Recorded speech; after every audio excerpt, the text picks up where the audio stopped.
Dans cet exercice, donc, on va continuer l'analyse de notre circuit linéaire et on va déterminer le courant I qui traverse la résistance R0 par l'application du théorème de Millman. Alors, le théorème de Millman nous permet à réduire le nombre de branches dans lesquelles se situent les générateurs de tension, donc les branches en parallèle. Donc déjà, on va regarder, nous avons cette branche-là et l'autre branche qui contient juste la résistance R. Pour appliquer le théorème de Millman, qu'est-ce qu'on peut faire? Dans la branche où il n'y a pas de générateur, nous pouvons introduire le générateur de tension fictive avec la tension nulle. Et dans ce cas, ensuite, on peut réduire ces deux branches, on peut les remplacer par un seul générateur de tension. Donc la flèche de ce nouveau générateur avec la FEM EM sera dirigée vers le haut. C'est moi qui choisis, c'est le choix arbitraire. Et si je choisis que le sens de cette flèche vers le haut, c'est-à-dire que je vais considérer dans mon circuit tous les générateurs avec les flèches de tension dirigées vers le haut comme positives. Et si j'ai un générateur avec la flèche dirigée vers le bas, dans ce cas, la FEM de ce générateur est considérée comme négative. Donc, les deux générateurs en parallèle, ici, la résistance de Millman, et le reste du circuit, je vais reprendre. Donc ici, nous avons résistance R0 avec le courant I. Donc, O'. Une résistance grande R. Une résistance petite r et le générateur E2. E2. Et les paramètres de ce générateur de Millman, je vais maintenant calculer. E Millman, ça sera la somme de EI sur RI divisé par la somme inverse de RI.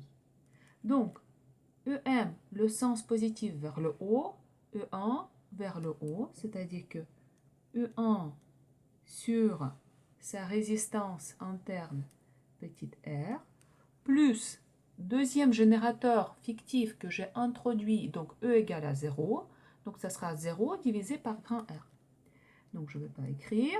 Et ici, nous avons 1 sur petite r plus 1 sur grand R.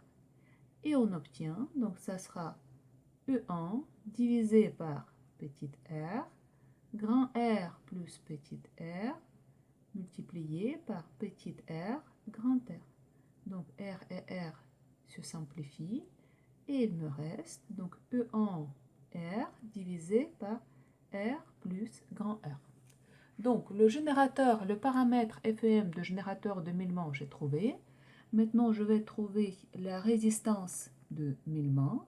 Donc 1 sur Rm égale à la somme 1 sur Ri. Donc ça sera 1 sur petite r plus 1 sur grand R. Petite r, grand R. Donc R Millman, ça sera égal R fois grand R divisé par R plus grand R. Donc, les deux paramètres, nous avons trouvé. Maintenant, je regarde. Déjà, R0 est en série avec R Millman. Donc, je peux les regrouper. Donc, je vais redessiner le schéma. Ici, nous avons E Millman. Là, nous avons R0 plus R Millman. Le courant qui traverse cette branche, c'est bien le courant I. Ensuite, nous avons une résistance R, une résistance petite r et le générateur E2, le générateur de tension.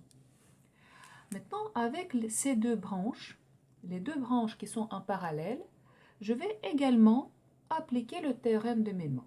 Donc dans cette branche-là, nous avons déjà le générateur de tension.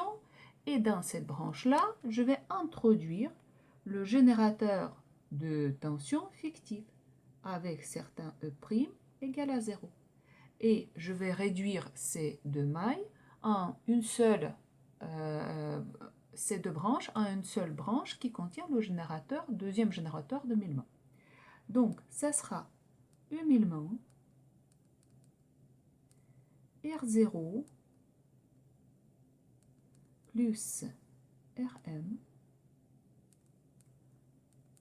Le courant I. Donc ici, je vais introduire pareil le générateur de milement vers le haut, donc E milement prime, R milement prime. Et maintenant, je vais calculer les paramètres de ce nouveau générateur de milement. Donc E milement prime égale la somme de EI sur RI divisé par 1 sur RI. Donc égale E milement prime vers le haut, E2 vers le haut, c'est-à-dire que E2 positif. Donc E2 sur R plus 0 sur R. Donc 0, je ne vais pas écrire. Donc la même chose, donc ici 1 sur petit r plus 1 sur grand R. Donc tout ça égale E2 petit r, grand R plus petit r fois R grand R. Et nous avons trouvé donc E2 grand R, R plus petit r. Et R milement prime, ça sera la même chose que R milement, parce que ici nous avons les deux résistances identiques. Donc ça sera comme R milement, et ça sera R fois grand R divisé par R plus grand R. Maintenant, dans ce nouveau circuit, avec ce qui contient seulement une boucle, une maille, nous avons les deux résistances qui sont en série. Et nous avons les deux générateurs qui sont en série. Donc, je vais les regrouper. Déjà, comme le sens positif pour le générateur, je vais prendre le sens de courant. Donc, la FEM de mon nouveau générateur, ce sera EM moins EM', parce que EM' s'oppose à ce sens positif, donc EM' doit être négatif. Et la résistance totale, donc ça sera R0 plus 2 fois Rm. Donc pourquoi 2 fois? Parce que Rm égale à Rm'. Et on cherche le courant. Donc le courant I. On applique la loi de May, donc la flèche de tension sur le générateur, on ne change pas. La résistance, on va traiter dans la convention de résistance, donc UR, la flèche de tension contre la flèche de courant, donc le sens de parcours, EM moins EM'. La flèche UR s'oppose au sens de parcours, donc moins UR égale à 0. Donc EM moins EM', j'applique la loi d'Ohm, donc ça sera le courant grand I, R0 plus 2 Rm égale à 0.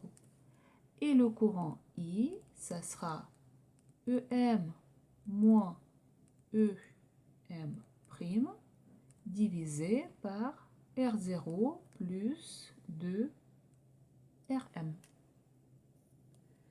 Et maintenant, dans cette expression, je vais mettre les expressions de EM, EM' et l'expression de la résistance de milement. Alors, on aura donc I égale EM, donc c'est E1R sur R plus petit r. EM', donc c'est E2R moins E2R sur la même résistance R plus petit r divisé par R0 plus 2 fois Rm, donc R grand R divisé par R plus grand R. Maintenant, on va simplifier. Donc, on aura E1 R moins E2 R. R plus petit r passe en dénominateur. Donc, R plus petit r. Ici, R0, je vais mettre sous le même dénominateur, donc R plus grand R, plus 2 petit r grand R, divisé par R plus grand R. Donc R plus grand R se simplifie et on obtient, donc je vais factoriser également par R, le numérateur, E1 moins E2 divisé par R0, petit r plus grand R, plus 2 petit r grand R. Donc, nous avons trouvé exactement le même résultat que nous avons trouvé en appliquant les lois de Kirchhoff, sauf que la méthode de résolution est beaucoup plus simple. Donc, les calculs sont beaucoup plus légers.